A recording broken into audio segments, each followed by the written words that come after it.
my name is Seth and you're watching 252 Squad.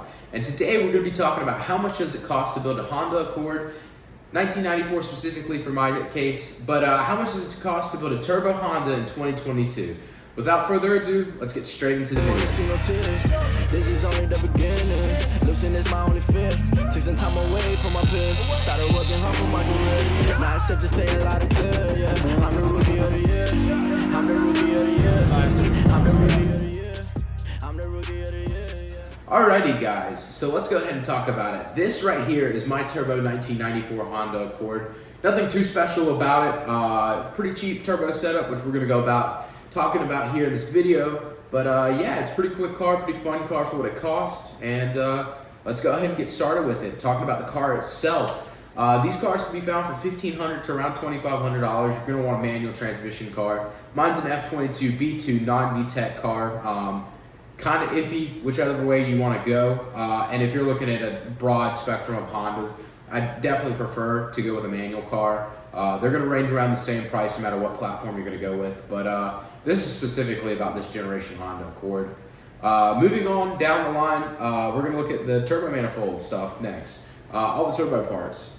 Starting off with the manifold itself. Mine cost me about $90. It's Max Speeding Rods turbo manifold. It was just pretty cheap. Log style manifold, painted black because it's cast and it would rust otherwise. So it's just a cheap log style T3, T4 flange manifold, 90 bucks. Nothing too crazy, nothing too special. Just gets the job done, flows exhaust gases to the turbo. With leading into that, we're going to talk about the turbo next. The turbocharger I got was a Max Speeding Rods turbo as well, kind of matches a manifold. It cost me about $154 to get. Just a T3 turbo, not too big, not too small. Honestly has a little bit of lag, but nothing really to worry about. Does the job pretty well. It can put out pretty decent levels of boost too. I've not yet to really see an issue with it. It's made a good bit of passes down the track, some pretty hard street pulls, but pretty good turbocharger. Next, we're going to move on to the wastegate. I got an EMUSA wastegate. I actually went through 2 wastegates in the process of building this car, mainly because of a shipping issue. But other than that, it cost me $67. Pretty cheap. Got it off Amazon. Just a traditional wastegate. Kind of a little bit off on the spring ratings from what it says on the website with the boost gauge. It was reading a bit different than what the springs were saying when I bought it. But I mean, it's still pretty good. Pretty much if you got a wastegate or a boost gauge, pretty easy to use, not too hard. Next, moving on, we're going to move to the blow-off valve. Also an EMUSA product. Cost me $43. Nothing too crazy. Got it matching red to match the valve cover because I painted the valve cover red. But yeah, $43, can't really beat it. Works, makes 222 noises. You can set up and adjust how hard or soft you want the blow off to be, and it's pretty easy. You just run a vacuum line to it. It comes with clamps and hoses and everything like that. Moving on even further, we're going to talk about the intercooler setup. I have an RDT motoring intercooler. I actually bought off a buddy for pretty cheap. These go for around $100 on the internet. Like I said, everything will be linked down below in the description, so you can just easily click on it. But $100 intercooler does an intercooler job. I mean, it's not big, it's not massive, but it changes the intake temps, cuts them right on down a good little bit, and you can actually just like physically feel the change going on the inside of the intercooler to the outside. Definitely feel, just based off touching the pipes, the difference, and the difference it makes. Pretty good. All right, moving on next, we got the intercooler piping. Cost me about $114. Like I said, still's not too crazy on the budget. Pretty cheap. Got it off of eBay. Nothing special, just some aluminum intercooler piping. Came with some clamps and some hoses, some silicone hoses. Have had a few blow off, so I would definitely tighten them down if you do get this kit. Kind of in an area where it's kind of iffy for me. They work, but they're not the greatest, that's for sure.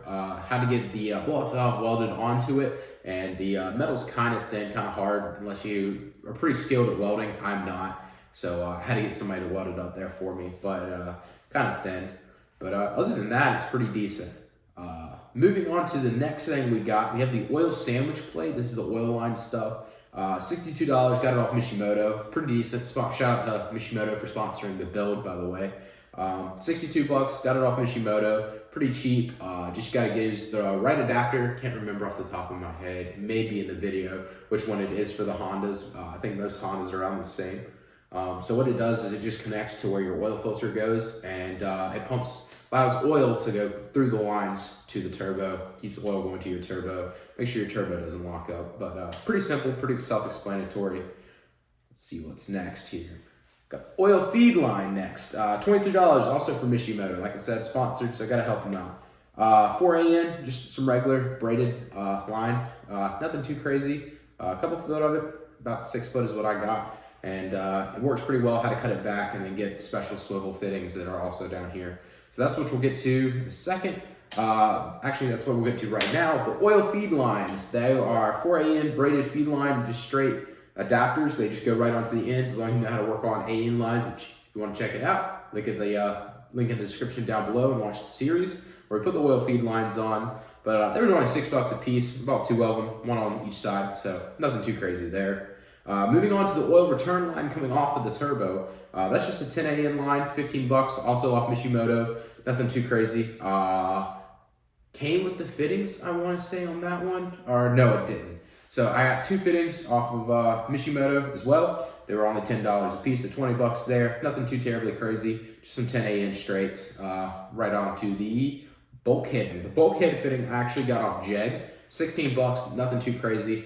10 AN just goes right into the oil pan. All you got to do is drill a hole in it, put the bulkhead fitting in there, you bolt the line right to it.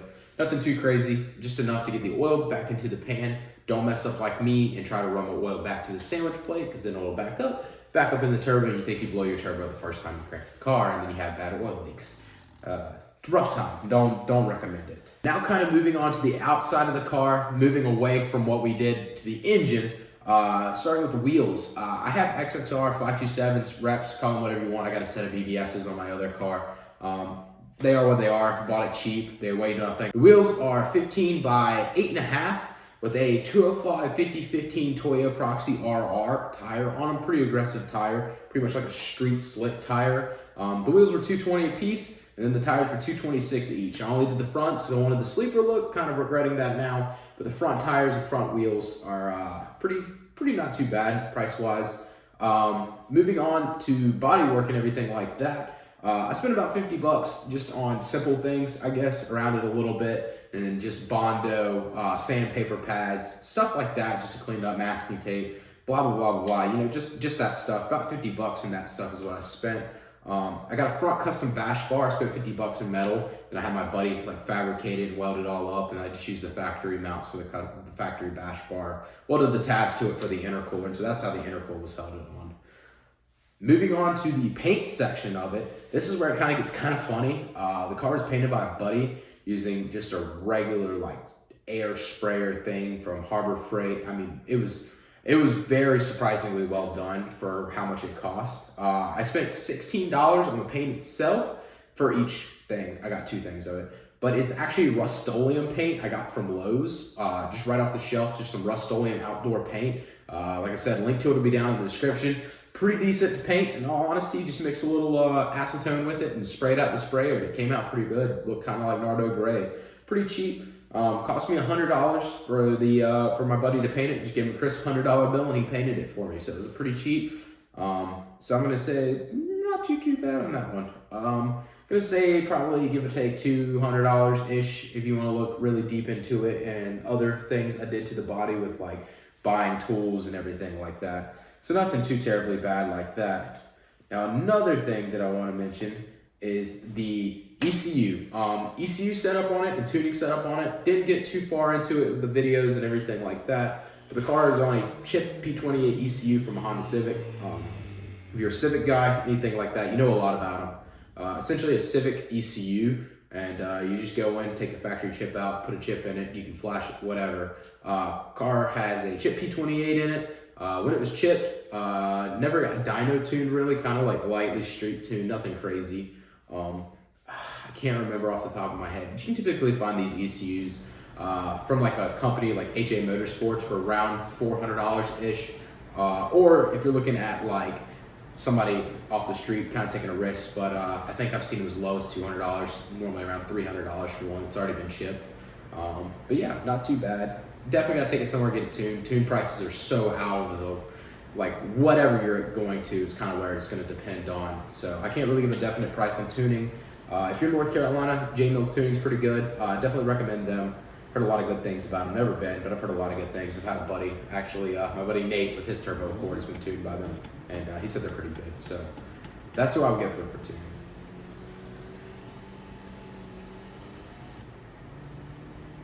Next, we're going to talk about gauges. You want to look right in the inside of your car, make sure everything's going good. Gauges are kind of fluctuating. I never actually personally put any gauges in the car when I was working on it.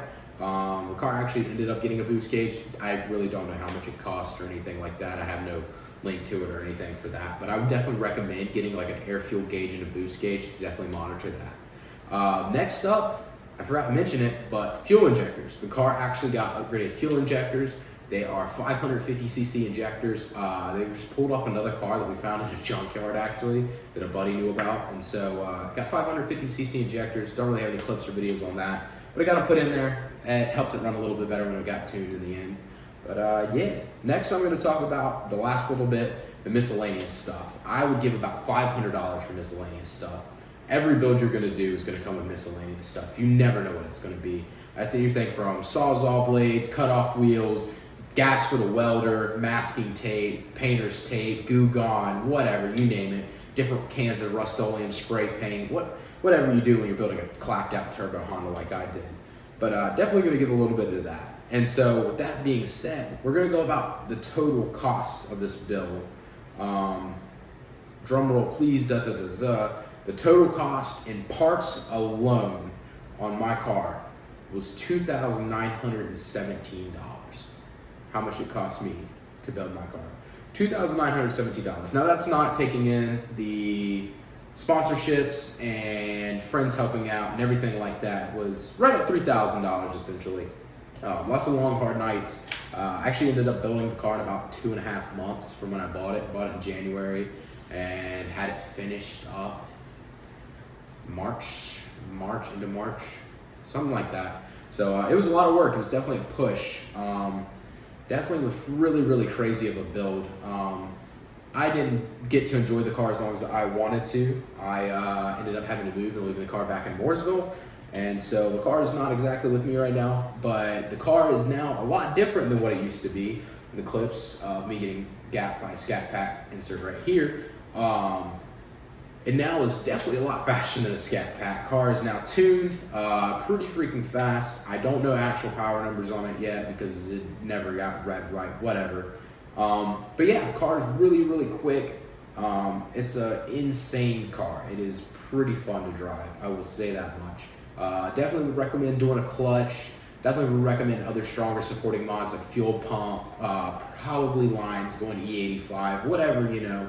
Any other supporting mods for the turbocharger setup. My car is just an unopened F22B2, and it's taking the beating of its life. It's on, I think right now, 13 pounds of boost, and it's taking a beating. But other than that, I want to talk about how much the car costs me total, taking the parts and the price of the car and everything, putting it together. We already know $2,917 what it would have cost me, paid full price for all the parts.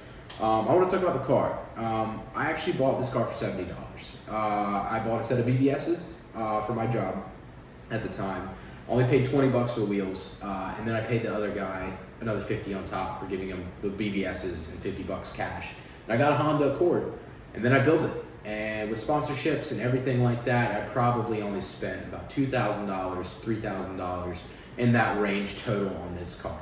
So if you can finesse, you can look at Facebook Marketplace deals. You can get a really fast Honda that can really shock people and gap people. I know it's not the prettiest, but it does what it does. But yeah, guys, pretty sick build. It's gonna cost, you know, $3,000, $4,000. You're gonna be able to beat, you know, fairly relatively modern V8 cars, a few German cars. Nothing too crazy. You're not gonna go out and gap a Hellcat with this or anything like that. But you know, if you want to build a car with your friends in a couple of months for some cheap, really fun to do, and I definitely recommend it. And if you want to check out my build, link down in the description below to my 1994 Turbo Honda Accord build, clap wagon as we call it. Pretty fun car, pretty great car. But yeah, if you stuck around for this entire video, I thank you very much. More content will be out on this turbo car pretty soon. So yeah, without further ado, thank you very much. Have a great rest of your day. Peace out. And don't forget to subscribe. Later, guys.